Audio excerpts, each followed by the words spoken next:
आप सभी को मेरा प्रणाम। यहाँ पर हम देखने जा रहे हैं कार्तिक मास की कहानी सीरीज़ में। जो हमने कार्तिक मास की कहानियाँ देखी हैं उसी सीरीज़ में सबसे इम्पॉर्टेंट कहानी जो कि बहुत बार सुनी जाती हैं और बहुत लोगों के लिए इम्पॉर्टेंट होती है, क्योंकि जो भी कार्तिक मास में स्टार्टिंग में नहीं कर पाता है कार्तिक मास को, या किसी कारणवश कोई भी कहानी उससे मिस हो जाती है, तो जो पंच भिखु की कहानी है वो जरूर से सुनी जाती है। इससे क्या माना जाता है? इससे माना जाता है कि आपका जो कार्तिक महीना है वो कंप्लीट हो चुका है। और जो 5 दिन रहते हैं लास्ट के, उसमें सबसे ज़्यादा सुनी जाती है ये कथा। तो यहाँ पर हम देखने जा रहे हैं पंच भिखु की कहानी। देव उठनी 11 से कार्तिक पूर्णिमा तक ये कही व सुनी जाती है। तो यहाँ पर स्टार्ट करेंगे इस कहानी को। कहानी को स्टार्ट करने से पहले मैं आपको बता दूं, अगर आपने कार्तिक मास के हमारे अपलोड किए हुए गीत कहानी रह गए हैं आपसे देखे हुए, तो आप हमारे चैनल की प्लेलिस्ट से चेकआउट कर सकते हैं, या फिर डिस्क्रिप्शन बॉक्स में लिंक मिल जाएगी, वहां से भी इन गीतों को, इन कहानियों को चेकआउट कर सकते हैं। और इसके अलावा भी हम हर उत्सव, हर फेस्टिवल से रिलेट हमारे खुद के लिखे हुए गीत लाते हैं, स्वरचित गीत, कुछ पारंपरिक गीत भी लाते हैं। तो उन्हें आप एक बार जरूर से देखें और सुने। आगे सुनने के लिए आपको चैनल को फटाफट से सब्सक्राइब कर लेना है और बेल आइकन पर क्लिक करना नहीं भूलना है, ताकि आपको जब भी हम गीत अपलोड करें, कहानी अपलोड करें, तो आपको तुरंत से नोटिफिकेशन मिल सके। तो शुरू करते हैं इस कहानी को। एक साहूकार के एक बेटा बहू थे। बहू रोज सवेरे जल्दी उठकर कार्तिक के महीने में गंगा जी नहाने जाती, पराये पुरुष का मुंह भी नहीं देखती थी। वहीं राजा का लड़का भी रोज सवेरे गंगा स्नान करने जाता था, पर यह सोचकर हैरान होता कि ऐसा कौन है जो मुझसे भी पहले नहाकर चला जाता है। कार्तिक के 5 दिन रह गए थे। साहूकार की बहू सुबह नहाकर जा रही थी। राजा का बेटा आ गया। खड़का सुनकर बहू जल्दी जल्दी जाने लगी तो जल्दबाजी में उसकी माला मोचड़ी छूट गई।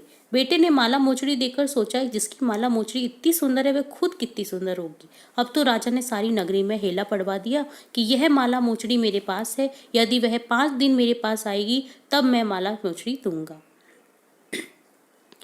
तब बहू ने भी कहलवा दिया कि मैं 5 दिन आऊंगी, पर किसी को साग देने के लिए बैठा देना।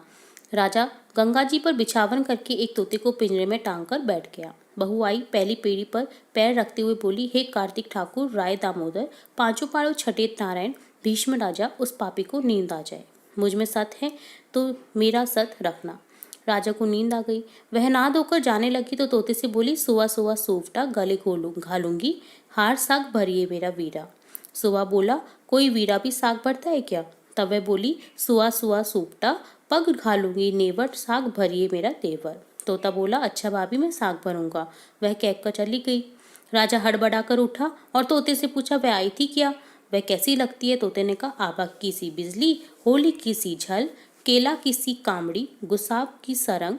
राजा ने सोचा, आज मैं अंगुली चीर कर बैठ जाऊंगा तो नींद नहीं आएगी। दूसरे दिन राजा अंगुली चीर कर बैठ गया। वह आई और वैसे पहले दिन की तरह प्रार्थना की। राजा को नींद आ गई। वह नहाकर जाने लगी तो तोता को साग भराई। राजा ने उठते तोते से पूछा, उससे पहले दिन की तरह ही जवाब दिया। राजा तीसरे दिन आंखों में मिर्ची डालकर बैठ गया, पर उसकी प्रार्थना के प्रभाव से उसे नींद आ गई और बहू नहाकर चली गई। अगले दिन राजा शूल बिछाकर बैठ गया, पर उसे उस दिन भी नींद आ गई और वह नहाकर चली गई। अगले दिन राजा आगे के खीर पर बैठ गया, पर फिर भी नींद आ गई और जाते समय तोते को साग भर आ गई कि उस पापी को कह देना, मेरे 5 दिन पूरे हो गए हैं, अब मेरी माला मोचड़ी घर भेज दे। राजा ने उठते ही फिर पूछा, आज आई थी क्या? तोता बोला, आई थी, माला मोचड़ी घर भेजने को कहकर गई है। थोड़े दिन बाद राजा की कोढ़ हो गया, त्राही त्राही करने लगा, शरीर में जलन होने लगी। ब्राह्मण को बुलाकर राजा से पूछा, ये रोग कैसा हो गया है? ब्राह्मण बोला कि आपने किसी पतिव्रता स्त्री पर बुरी नजर डाली है, उसी का प्रभाव है। राजा बोला, अब क्या उपाय है? ब्राह्मण बोला कि आप उसको अपनी धर्म की बहन बनाओ, वह उसकी नहाए हुए जल से नहाओ तो आपका कोढ़ा ठीक हो जाएगा। राजा माला मोचड़ी लेकर साहूकार के घर गया। बोला कि आपकी बहू इन्हें गंगा जी घाट पर भूल आई थी, जो उसको दे दो। और उसने उसको कहा कि अपने नहाए हुए जल से मुझे नहाने दे। साहूकार बोले, वह पराये पुरुष का मुंह नहीं देखती है, इसलिए तू नाले के नीचे बैठ जा। जब वो नहाएगी तब उस पानी से तू नहा लेना। और नाले से गिरे जल से नहाने पर राजा की काया कंचन जैसी हो गई। हे पंच भिखु देवता, जैसे साहूकार की बहू का सत रखा वैसे सबका रखना। कहानी कहने, सुनने व हुंकार भरने वाले व सब परिवार का सत रखना। जय कार्तिक महाराज, जय कार्तिक महीना। तो इस तरह से ये कहानी होती है आपकी डन, जो कि पंच भिखु की कहानी सबसे ज़्यादा सुनी जाने वाली कहानी है। अगर आपसे किसी कारणवश कोई भी कहानी मिस हो जाती है, किसी कारणवश आप कार्तिक मास नहीं नहा पाते हैं, तो शुरू के नहीं तो अंत के जो ये 5 दिन होते हैं 11 से पूर्णिमा तक आप नहा सकते हैं और इस कहानी को भी सुन सकते हैं। तो इसी तरह और भी कहानियाँ देखेंगे हम, और भी गीत देखेंगे। तो जुड़े रहे हमारे चैनल के साथ। वीडियो को पूरा देखने के लिए धन्यवाद।